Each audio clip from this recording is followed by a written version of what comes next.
Hello, Philippines, and welcome to the World News Jam. My name is Lecain, and I'm here live on RJTV Channel 224 Sky Cable right here in Manila. Also on DZRJ Radio 810 AM on your radio dial, and the RJ Facebook page, and the RJ YouTube channel, and the RJ TikTok. We here at the Jam talk about, I think, the most interesting stories going on this week. Things around the world most people are talking about. This week we will discuss what really is a recession, and are we in the age of the scam? Who is Twitter banning this week? Trump's big surprise, kind of. Some climate news, some science, much more. So thank you for joining me here on the World News Jam to broaden our smartness, making us sound cooler at Christmas parties.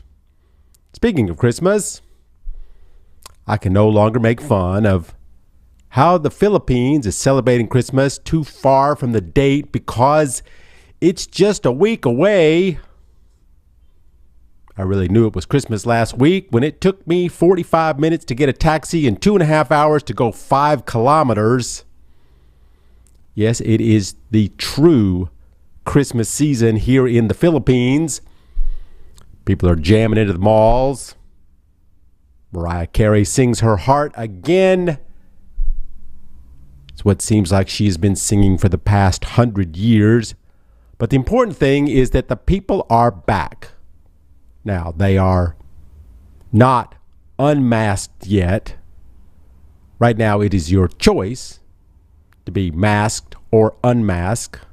And most are being smart, I guess, and keeping on the mask. This is opposed to the last 2 years where people were forced to wear a mask and you had to show your vaccine card at the door. And of course, there was not as many people, not as many cars, not as many sales. A lot of businesses did not survive from the COVID Christmas. I do mourn the loss of my favorite hummus and falafel shop, which did not make it. You know, I talked to many of my business friends about what it's like this year, and they are optimistic. They are saying people are buying, just thinking about it a lot more. They are spending, instead of the triple burger, large fries, ice cream, and biggie drink, maybe the single, small, no ice cream. Instead, I'll just drink from my bottle of water. They will ask me what I think. Will the economy come back? And when? And of course, the answer is, I don't know. Of course, one of the biggest questions is, will there be a recession? To which I reply, do you know what a recession is? That's something that I thought we might talk about a little bit today. What is a recession? This is a question that many people ask me. I heard the Philippines is going into recession. What should I do? Should I sell my house? Remove the money from my bank? Is there going to be enough food? Is war coming? Okay, some of these are a little bit extreme. A recession is not a depression. The best way to describe it is to first look at the gross domestic product. Now, the gross domestic product, or the GDP, is basically what the country spends and buys. It's like getting a receipt at the end of the year for everything you bought. So currently, the GDP in the Philippines is like 5.24 trillion pesos. Sounds like a lot of chicken and rice, which is, of course, my favorite food. Now, as of today, we look at everything you purchased up until September. This constitutes a 7.6% GDP, which is really good. Kinda. I mean, when you look back at the history of the Philippines, the GDP was pretty straight for many decades. Didn't really grow much, didn't really decline much. Then in the late 80s, there was a bit of a decline. I mean, a big bit of a decline. However, in 2010, it shot up like a rocket, and it's been going straight up ever since. 5%, 6%, always good solid numbers in the Philippines. Why did it shoot up like that? Well, technology and investment. Instead of a man fishing with a pole, just feeding his family, he started selling the fish and bought a net, then a boat, then hired his brothers to fish with him, then bought a truck to transport the fish to the city, then rented a little stand, and his new business catches on. He starts selling to grocery stores, and then the GDP rises. But then came COVID, and boom, no more fish, anything. No more working to produce stuff, no more buying, and the GDP dropped to negative 9.5%. Over centuries, we can see similar drops in the GDP, such as times of war and other pandemics. The Philippines not only produced the same as before, but less in the way it spent. This is a problem because this constant growth over the past 2 decades has a lot of other things attached to it. We start to expect it to go up. We sometimes spend more than we have because we know that we're going to make it up in our growth. But like I said, sometimes it goes backwards and the GDP line goes the negative way. When this happens for a period of time, it's called a recession. A recession is not unlike a domino effect. The fisherman has a store, he pays rent, pays his brother with the money that he makes. The owner of the building takes the rent that the fisherman gave him in, buys gas for his car, and then the owner of the gas station pays the interest on the loan that he made on his house that he just bought. And the brother is working in the fish store, just bought a pair of jeans and paid the woman who made the jeans, who used that money to buy a used iPad for her daughter for school. The economy keeps growing, building. More pesos are being passed from one hand to the other. But what if people all of a sudden are not buying as much fish? Because the cost of gas to power the boat shot up. So the owner had to raise the price of the fish, and the salaries have not changed. So people can't afford to buy fish. That chain gets thrown out of whack. And that GDP starts to shrink. So during COVID, the GDP dropped 5 points off its average and 9.5 points below its starting point. So do the math. But now it's up 7.6%, largest increase ever. However, it actually had nowhere to go but up because it was below zero. Okay, great. The country is in an economic recovery from the short-time recession caused by COVID. So as the country is trying to claw its way out of the hole it was in for the last 2 years, the rest of the world is doing the same thing. And this is where inflation comes into the mix. See, all that time that no one was driving a car, the OPEC gas dudes couldn't sell their gas. But now that things are back to normal, they want to sell it at a higher price to make up for all the money they lost during the COVID years. And eventually that cost is going to have to be made up by the lowest person in the chain, the consumer, that is you and me. And the consumer decides, well, prices are so high, I'm just going to eat chicken and rice, not spend my money on expensive fish. Eventually the fish guy has to fire his brothers because people aren't buying the fish. And the country's unemployment starts to rise. Then the word starts to spread that people are getting fired because there is an economic downturn, and then no one wants to spend money anymore. And then the banks all want to do a rate hike because supposedly this will bring down the inflation. But then it gets so expensive to borrow to grow your business or buy a home that everyone just wants to sit at home and watch Netflix, even though that costs 499 pesos a month.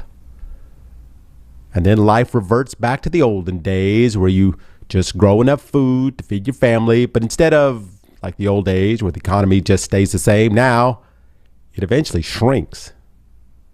The GDP drops, and that receipt at the end of the year keeps getting lower. This is not caused by one giant company go out of business. It's caused by thousands and thousands of micro changes, starting in one neighborhood and then another, and then a barangay, and then a city, then a region, then a whole country. So, okay, we're in a recession. I mean, the economists are saying the Philippines is heading there in 2023, but the government says, no, it's not going to happen. The Philippine government is saying that the country will go into an economic slowdown in 2023, but not a recession. Now, like you, I'm a little confused about the difference between those two. They are really focused on that 7.6 number. They believe the country is far from a recession because look at all that growth. However, that could not be an accurate account because we just came out of a deep COVID recession. But that was just a quick shock in the scheme of things. The question is, now that the masks are slowly coming off, what is the new normal?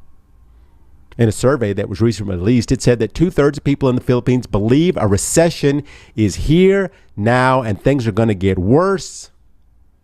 All right, maybe. Other good economists will tell you the same thing. Recessions are hard to predict, I'm telling you. Look at what happened to the GDP. It hit the worst point in 30 years, then the best point.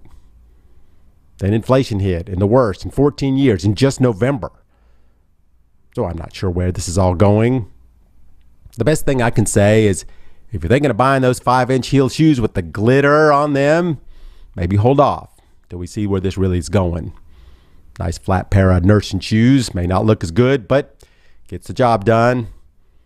Right now, that might be the best for most of us. This is Eric Lecain here on the World News Jam on DZRJ. We are discussing some interesting things going on in the world this week. Thank you so much for joining us. The age of the scam. Some people say that's where we are now. That you can't step outside with there being some kind of scam looking in the shadows. I mean, scams have been around for centuries. You know, there's a sucker born every minute. But these days, scams are designed not just to cheat a guy out of his day's pay, but to cheat people on a global scale. I remember when I was starting in the business world, email was the latest greatest thing. You would get an email from the Prince of Nigeria who had $10 million hidden because the government had recently overthrown and he needed to help to get out of his country. All you had to do was send $675 through Western Union to this address, and then the money would get released right to you. Then you would send it to the prince and keep 10% for yourself. I mean, who wouldn't want to help a prince in need? That scam actually made millions and millions of dollars. But these days, we are a sophisticated, technological, savvy society that are hip to that age-old scam. No one can fool us. But the scams these days they play on our emotions. And the biggest weaknesses in man, greed. We see people in the world making billions and billions overnight. And you think, why can't that be me? Maybe people have some savings already in their 50s and they're looking to retire. Maybe they're single again and kids have moved out, but still hoping for love and maybe even a date. Some happiness in this lonely world we live in. You're still working, putting your money into a slow yielding investment account. Now, there's this crypto thing. It's up 100%, 200, 400, 1,000%. But what is it exactly? They mine the tokens? How is that worth money?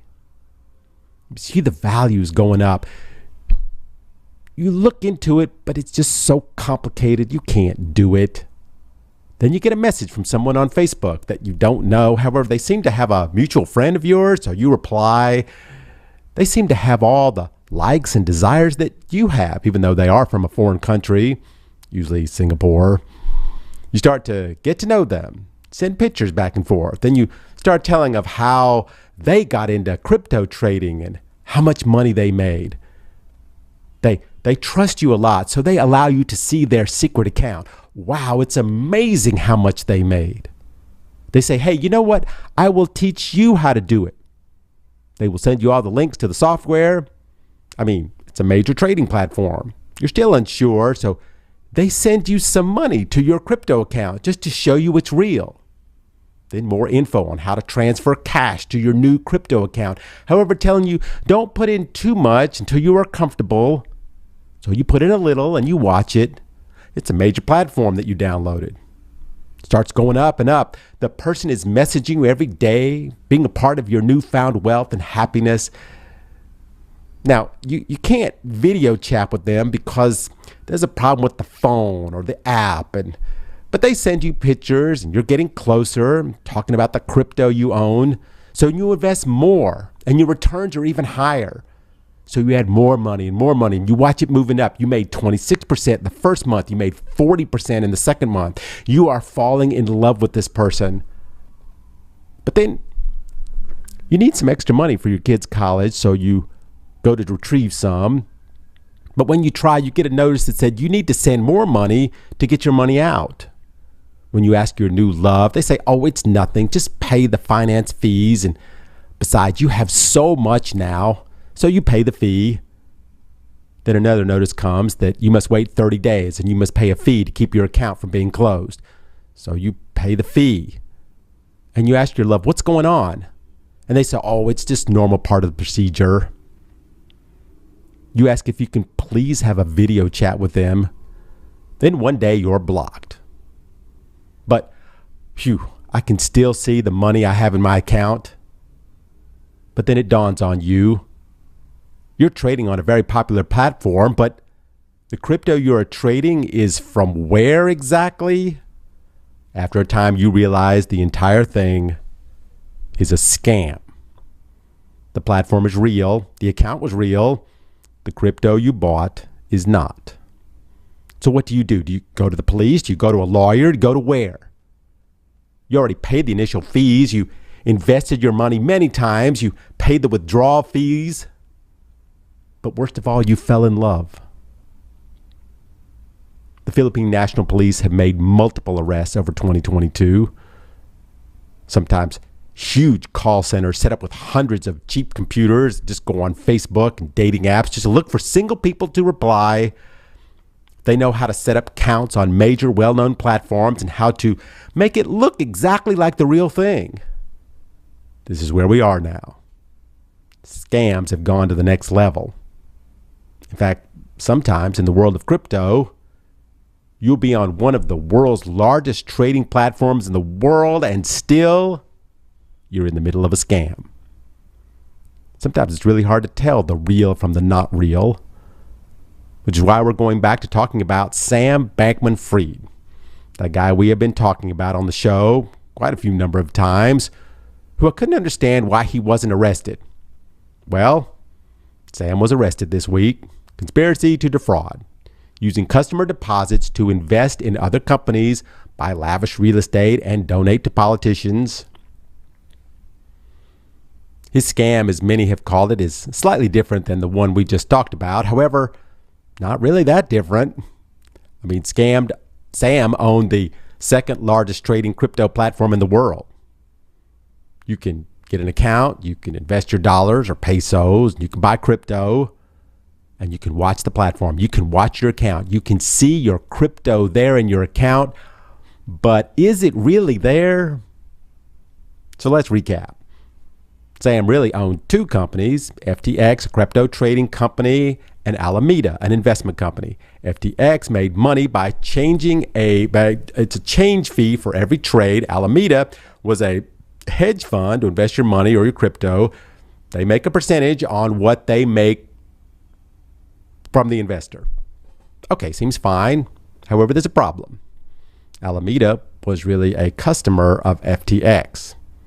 You know, you have a pig farm and you own a feed store that sells only pig food.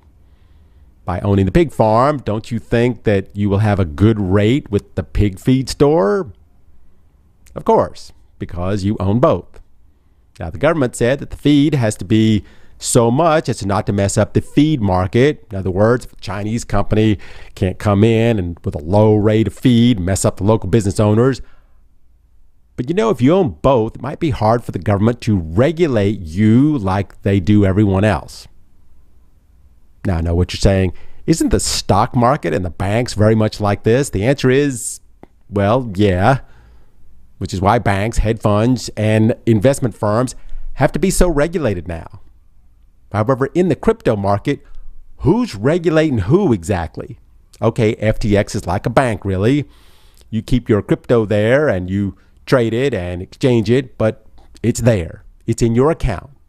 You trust that company won't take your money and go buy a car or a boat or a house or use it to create capital for itself.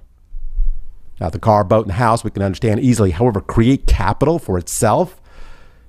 Isn't that how banks work? They take your money and other depositors and they pool it together and invest your money. Yes. However, you need to sign a document saying how much risk you're able to take on. For instance, I have a savings account and there's no risk. The bank doesn't really touch my money. Even if the bank fails, the government will step in and insure my money up to a point. Now, I only make 0.5%, but my money is safe. Now, if I have a massive stock portfolio and I'm a big-time gambler, I can say I will take the highest risk. You can make me 100%. That's great. However, if you lose it, okay, I'm okay with that. It's a choice. The issue here, when Alameda made some really bad investment decisions, they lost a lot of money.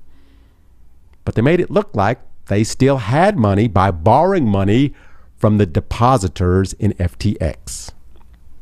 So, you're the major investor, seem to have all your crypto. However, it was really based on the money of the depositors. So when the depositors went to get their money, after the news broke, what was going on, it was gone. Now, how could this ever happen? I mean, we're talking about billions of dollars. How could they move billions around without anyone seeing? Well, here's where things get a little sticky. Remember when we talked about hype and how hype really drives the price of crypto? Sam was thought to be a genius at hyping up the price of crypto. They were making huge marginal bets with no government oversight. Turns out that Sam also donated to political parties. His goal was to make the inevitable government regulation lean his way. I mean, the hype on this guy was off the scale. He was the guy to save crypto. He was making people millions. He was worth billions. But in the end, wasn't that far from a good old-fashioned scam. He was borrowing money from one to pay the other, and not to mention borrowing money for himself to buy very, very nice homes, making it look like everyone had money when in reality, they did not. This is the age of the scam. From buying an electric drill online for only 700 pesos and the box comes with a pipe in it, to buying crypto from someone you just fell in love with online, to a guy who used billions of depositors' money to shore up one company he owns and then make it look like everything was just fine on paper. There are scams all around us. You are sometimes not even sure what emails to open for fear it will steal your soul and make fake credit cards in your name. What should you do? Well, in this world we live in, as of course you can get a sleeping bag, move into a cave in the woods. This is Eric Lecain here on the World News Jam on RJTV, talking about interesting stories going on this week. Donald Trump had a big announcement to make this week. Remember how he used to always unveil stuff? I remember when he showed us his stacks and stacks of tax documents at that press conference. However, you can't actually look at any of them. Just see all the beautiful stacks and stacks. He was going to unveil his amazing best health plan ever. It was going to be big and beautiful and tremendous. However, we never got to see that either. Or his announcement of running for the presidency in 2016. Oh, it was so grand, coming down the escalator with all those people cheering. Of course, later we found out that how much each person was getting paid to cheer for him. That's okay. So when he said there was a big announcement coming this week, well, everyone was on the edge of their seat. He was going to tell us, well, that Elon Musk was going to be his vice presidential pick. Okay, that was my speculation. He was going to put himself in as Speaker of the House at the Republican Party as soon as they took control. Maybe he was going to announce the start of a new political party, the new tremendous Trump party. Well, the announcement came and it was big, all right. I guess the secret's out. Trump has a new set of online collector cards. Now, I know what you're saying. What exactly is collector cards?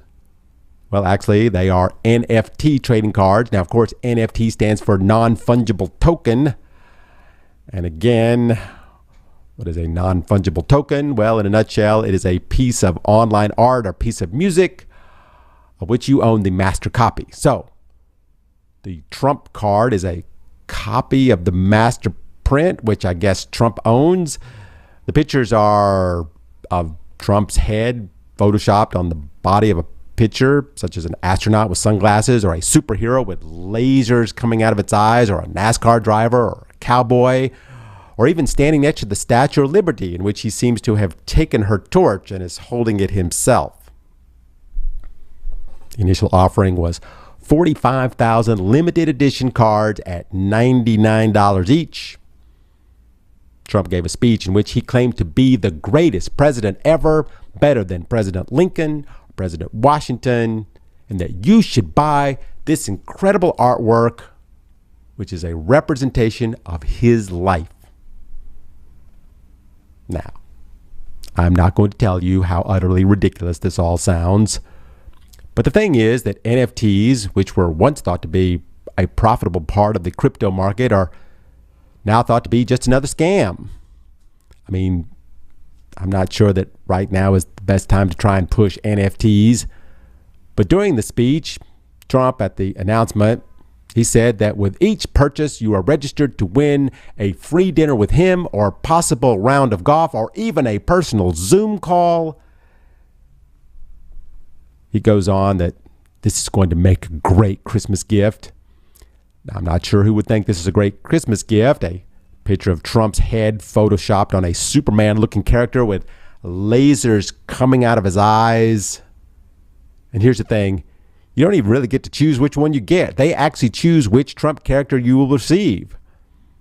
And just let me point out that the person who actually did the Photoshop didn't really do such a good job. Now, I'm not trying to be critical. However, if I was the ex-president of the U.S. and I was putting out a digital trading card that was supposed to increase in value, that shows me with my head attached to someone else's body who is definitely not me, I would want it to be the best it could be.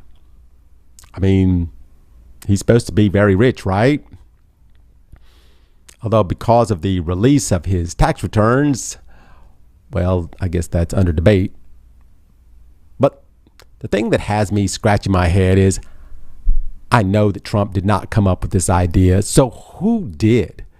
NFTs were a great way to produce cash back in the crypto boom in 2021, but that market has collapsed by 97%. I mean, nobody is doing NFTs anymore. It was a great idea before, but collecting art, but people realize it's pretty much valuable. I mean, valueless, because, you know, you can share copies of the image. So while Trump is selling his trading cards, the January 6th committee are laying their cards on the table, and they have a hand that is nasty. The committee, who is currently investigating the January 6th insurrection, is looking to refer at least 3 criminal charges against Trump to the Justice Department, including insurrection, obstruction, and conspiracy to defraud the government. Now, what does this really mean? These referrals don't carry any legal weight. It's not an indictment on Trump. It's a letter that explains why the committee believes that the Department of Justice should charge Donald Trump with a crime. Now, as of now, hundreds of people have gone to prison because Trump told them to go to the Capitol and take back our country. He said he would be right there with them fighting for our country. Of course, he was not. But should they still charge Trump for telling people to do something that was illegal? This is what the Justice Department needs to decide. Can you tell someone to beat someone, and when they do, are you then guilty of beating them up too? Also, this is going beyond the violence of what happened on January 6th. There's going to also include a scheme hatched by Trump and his buddies to try and use fake electors to change the outcome of the election. This was through a thought-out plan to disrupt the proceedings long enough to get the decisions of the election removed from the people and thrown into Congress, where Republicans would select Trump by using a law in which it's not the majority of Congress that decides the election, but how the majority of states votes. It's pretty clever. It's a fine line that the committee has to walk on now, because if they make this referral and the DOJ decides not to prosecute Trump, then he will use this to say the entire investigation was nothing but a sham. So the evidence has been overwhelming, and it seems to be impeccable. But Trump did not kill anyone. He did not beat up any police officers personally. He didn't order the crowd to specifically kill anyone. However, he was clearly the ringleader of the insurrection. Trump will have the option to say that he didn't mean for the crowd to break into the Capitol and try and overthrow the government. That's why all this testimony and all this video is so vitally important to this. So this week, Trump is selling trading cards and getting referred to the Department of Justice on criminal charges. Are we surprised at any of this? Or is it just another typical week in Trump world? And this is the World News Jam on DZRJ Radio and RJ TV channel 224 on Sky Cable. Check us out on the RJ Facebook page. Isn't the universe amazing? I know I sound like a fifth grade science teacher, but it's really true, isn't it? First of all, we are on a planet hurling through space at 107,226 kilometers per hour, traveling 2.6 million kilometers per day, and it doesn't stop or spin off its trajectory. Just for billions of years, just going round and round the sun. The sun just sits there, a giant ball of burning gases, never burns out, just burns and burns for billions of years. Doesn't need any type of fuel, just one big ball of energy.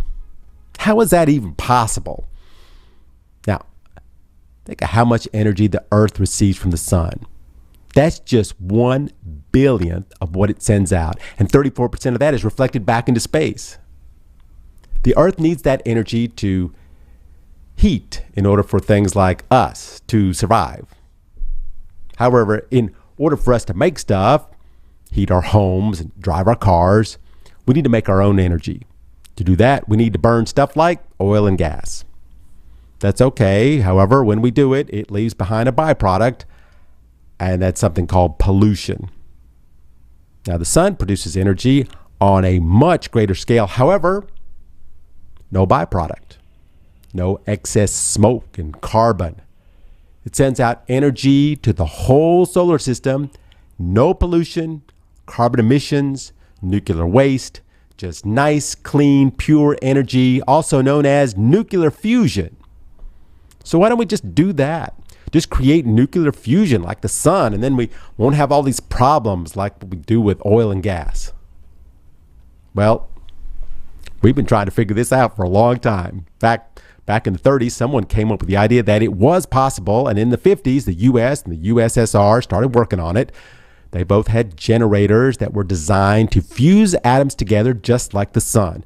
The USSR came up with the tokamak design, while the Americans used something called a stellarator. Both did pretty much the same thing, fusing two elements together in order to produce energy. The idea is actually fairly simple, but the problem is just doing it. Because when you push two elements together, the electromagnetic propulsion of the two objects stops them from fusing. So they must be forced together. This takes an enormous amount of energy. So in order to do this, we need to create a plasma field, a cloud of charged ions. Then you can manipulate the elements, but you can't have them hitting the walls of the generators because they're going to be hot. As these ions start moving, the kinetic energy they produce, it heats them up. And now the sun, when it does this, it's around 10 million degrees Celsius with an atmospheric pressure of around 100 billion times more than that of Earth. If we create that here, there is nothing on Earth that would not melt under those circumstances. So the problem is you need a lot of energy to overcome the repelling of the objects that create the heat. So how do you get this temperature high enough and insane pressure long enough to make the fused atoms produce more energy than it took to actually do the process? For instance, if you're making a glass drinking cup, you need to gather materials, then melt them down in a furnace, then mold the materials into the shape of the glass, then polish it, then clean it, then pack it. But if you can just sell the glass for 30 pesos, well, then it just took too much energy to make that glass versus what you would get out of it. But this week, that may not be the case. Remember back in February, I did a story about the jet tokamak, which had been able to produce 59 megajoules of energy from a nuclear fusion reaction for 5 seconds. This was double the time they had achieved back in 1997. It showed that they were getting closer to being able to produce more power than they were able to put in to make it. But this week, Lawrence Livermore National Laboratory's ignition facility in California did something extraordinary. They were able to create a fusion reaction using deuterium and tritium, these two components of the fuel that powers the sun. They shot lasers into this tiny, tiny object until it became as hot as the sun and it fused. This only lasted a second, then it was over. But even though it only lasted that split second, it showed that indeed it's possible to create a nuclear fission reaction that outputs more energy than it needs to produce the reaction. When you think that just years ago, that amount of energy to come out of that reaction was 1/1000th of the energy it took to produce it.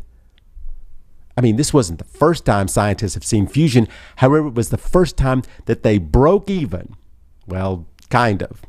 It broke even in regards to the power of the lasers they used, but as far as the cost of the entire amount of the equipment it took to run the experiments, well, not even close. So this process is still in the baby stages. Remember, this costs billions of dollars just to get to this point, and it will probably take decades and billions to get to technology to working stages now. But this was a tiny leap forward. It was a leap that maybe now the private sector will see the advantage of getting in on this on the ground floor and want to jump into this nuclear fusion. But if they would be able to come up with a solution for doing this on a large scale in a commercial reactor, then we have something. Because the National Ignition Facility where this experiment took place, it's a lab.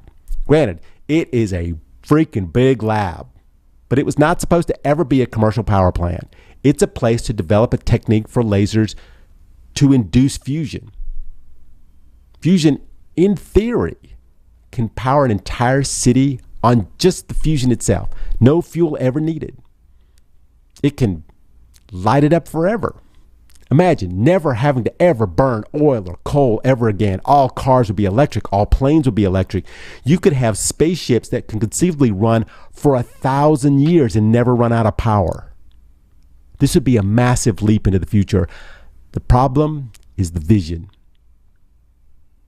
There are going to be people who do not want to give up on oil. Imagine if you're a country and you have no other resources other than oil and natural gas. Then someone comes along and gives the world a solution in which your gas and oil is no longer needed again. Change is difficult, but this could very well be one of the biggest changes in our lifetime. Just try to imagine if electricity was free.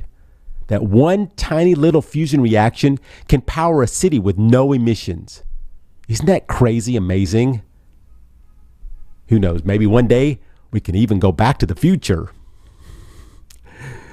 This is Eric Lecain here on the World News Jam on DZRJ, talking about interesting stories of the week. The other day, I was in my car passing through a part of Manila, and there was a big pile of trash. Must have been 15 feet high. Reminded me that I really need to take the trash out in my kitchen soon. But I thought to myself, I wonder what the largest trash pile in the world looks like, and how big could a pile of trash actually be? Well, this week, a story popped up to answer that question. So let's head over to India. Let me tell you, India has some trash, a lot of trash. There is a pile of garbage at the 𝗡𝗲𝘄𝘀 landfill in northwest Delhi that is 62 meters high. That's 203 feet high. That's the same height as a 20-story building. But it's not like a building. It's more like a mountain taking up a huge footprint in a landfill. The big problem with the landfill is that fires are constantly breaking out because there's all this methane produced by the trash. So, as far as this year, 2022, there have been 14 fires on this trash mountain. And some of the fires are really deep in the pile, so they can smolder and burn for weeks, even months. This creates a smell, an unimaginable smell. The area has become incredibly toxic, especially for the people that climb the mountain every day looking for things to sell. Also for the 200,000 people who live in 𝗡𝗲𝘄𝘀 who say their homes are becoming uninhabitable. But they have no money to leave. They have to stay there. Air is toxic. The water is completely contaminated. However, this is not the largest pile of garbage in India. There's another pile, 𝗡𝗲𝘄𝘀, which releases large amounts of methane into the air, just like the first one. Currently, India is the second only to China for its methane output, and methane being the second most abundant greenhouse gas after carbon dioxide. However, methane is much more worse as far as the climate crisis because methane traps more heat, making the area much hotter than it should be. But India currently has a plan, though, the Clean India Initiative. It's part of the Prime Minister's plan to remove these giant trash mountains and convert them into what they call green zones. Now, we have talked about methane gases here on the show before. The problem with cows burping, which is a reason India has given for not joining the global methane pledge, in which 130 countries vow to lower the methane emissions by 30% in the year 2030. India just has too many cow farmers. They estimate that only 15% of the methane comes from the landfills, while 74% comes from the cow burps. But they need their cows. The Prime Minister wants to lower the methane, but says he must balance the livelihood of the farmers. So as now, he's just focused on these landfills, which not only produce methane, fires, smell horribly bad, but they also are a bit of an eyesore because they are a mountain of trash. One of the residents there said that 𝗡𝗲𝘄𝘀 used to be a beautiful, lovely area back in the 80s, and then the landfill came. Now they have a giant pile of trash larger than the Taj Mahal. In fact, the trash is so large it's becoming its own landmark. Currently, there are over 3,100 landfills in India, and many, such as the one in 𝗡𝗲𝘀, have surpassed its original capacity. According to the greenhouse gas satellite, which monitors methane, there is more than 2 metric tons of methane gas leaking out of every site in India every hour. This has the same emissions as 350,000 cars. Also, the amount of toxins from the rain washed over the landfill and seeping down into the ground created an underground water table full of contaminated water. There's ammonia and sulfate in the water. They found inorganic particles, organic matter in the water 19 times the acceptable limit there. India Bureau of Standards sets the acceptable limit of totally dissolved solids in the water at 500 milligrams per liter. 900 is poor, 1200 is unacceptable. The water in the villages surrounding the landfill is 3,000 to 4,000 milligrams per liter. People misuse the water for bathing, washing dishes because they have no choice. One resident said he has rashes sometimes from the water, and the other one said that his skin burns after bathing. Right now, most people believe nothing will happen. While the trash pile continues to rise, politicians discuss and talk about the problem.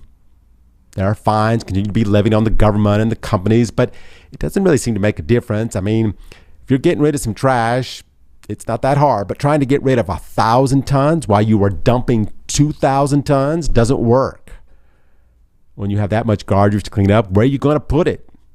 There's no place on earth that can take that much garbage. And besides, how are you going to get it there? This is a problem. Currently has no solution in India. This is one of the reasons that garbage can be so dangerous. If you let it go for decades, this is what will happen. And now what are you going to do? So if any of you pass that same 15-foot pile of garbage in Manila, think of what might happen if that garbage pile is 200 feet high. This is The Jam on DZRJ and RJTV. Thank you so much for joining us on the show. What the heck is going over there in Twitter? I'm not sure what to make of old Elon Musk anymore. He bought Twitter to improve it, right? He said he was going to be the place for free speech, where people could voice their opinions without fear or retribution. Okay, that sounds good, right? Well, over the last month, hate speech, racist tweets, splurging on that platform. I mean, I could have predicted that. And the liberal left is going out of their minds and tell people to boycott Twitter completely. I guess we all could have predicted that. Comedians are getting banned from Twitter for making fun of Elon Musk. I mean, they did pay their $8. But what I didn't see coming down the Twitter pipe was Elon banning journalists who were writing about him. Now, we're going into the territory of what a dictator does. I mean, okay, he spent $44 billion on a company that was valued at $22 billion. Tesla stock is down. No one wants to advertise on Twitter because of the anti-black, anti-Jew, anti-gay, anti-trans, anti-Asian people that are back. But I'm a little surprised he's going after the journalists.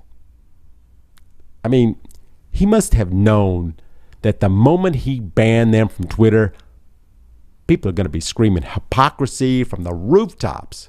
I mean, Musk's whole thing is freedom of speech, and that's why he let all these crazy people back on.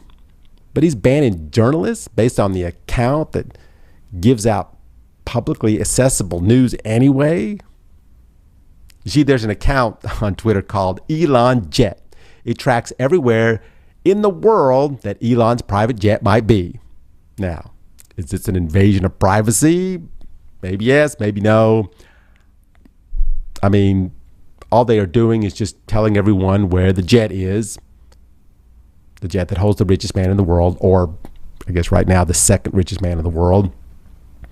Just kind of funny that sometimes something as simple as this is the biggest Twitter story of the week. Because basically what this does is just tell you that something that you can find out anyway on the internet yourself. You can use an app to find out where every plane in the sky is at any given moment.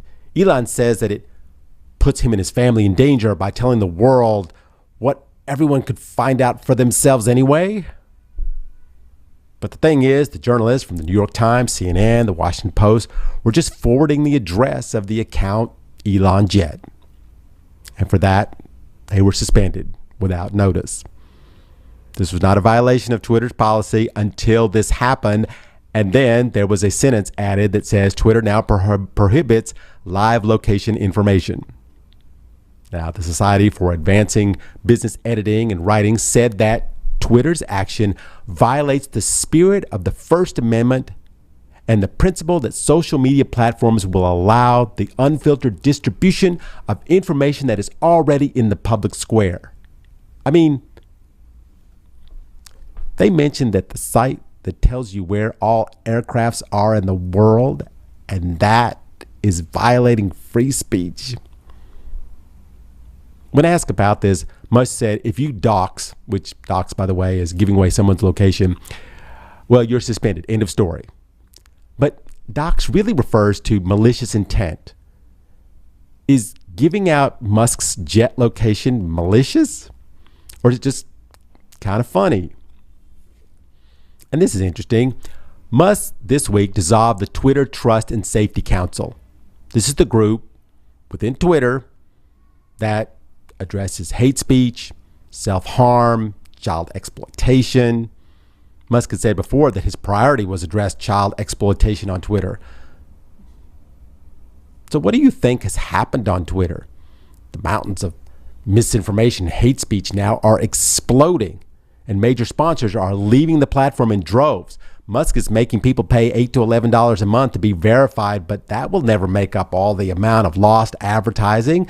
Musk has already sold off billions of dollars in stock to pay for Twitter. So many are wondering at this point, how long can he keep Twitter afloat? And the big question is, when is Trump going to make a comeback? Because Musk rescinded the ban on @TheRealDonaldTrump. So I'm sure Trump will come back very soon. And this will, of course, fire up the Trump base. But will it be enough to help Musk make up the money, or will it cause him to lose money? But it's a concern to everyone about the suspending of journalists, especially in Europe, because there's a law called the EU Digital Services Act, which requires respect of media freedom and fundamental rights. If Musk is not careful, he will get Twitter banned in Europe. Really? What would that do to Twitter's bottom line? Never minding all that, banning journalists that are covering Twitter is not just hypocritical, it's also dumb. What he did was not illegal, it's just dumb. I don't think the journalists did something malicious. They just did what journalists do. But this made many people like Twitter even less. A lot of people are now looking for an alternative Twitter. And once they find it, I wonder how many people are going to jump off the Twitter ship then. Twitter, without a doubt, is a great way to send out news. But if people hate you enough, nothing can save your business. This week, Dave Chappelle, the comedian, invited Musk on stage in San Francisco. This was just after Musk had fired all those people. He got on stage and yelled, "I'm rich, bitch."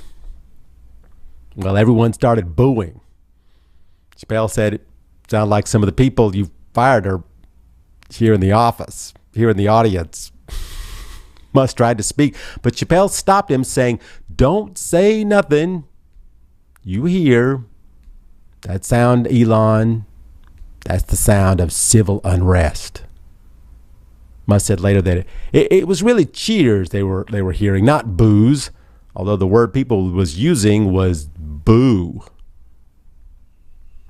One last thing this week, Musk tweeted, also didn't help things, "Prosecute Fauci," which goes to this Republican talking point that Dr. Fauci, the man who handled the COVID virus in the U.S., should somehow be prosecuted now. Like I said, this did not help things.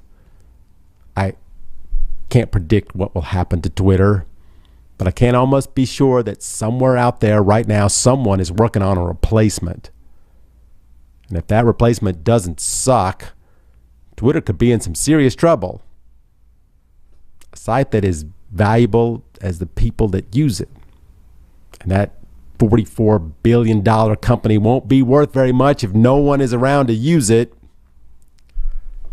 This is Eric Lecain on the World News Jam, and we are out of time. Thank you so much for watching the show today here on DZRJ and RJTV. We will be back next week with more interesting stories, so please join us then. So for now, Merry Christmas, everyone, and we'll see you next week.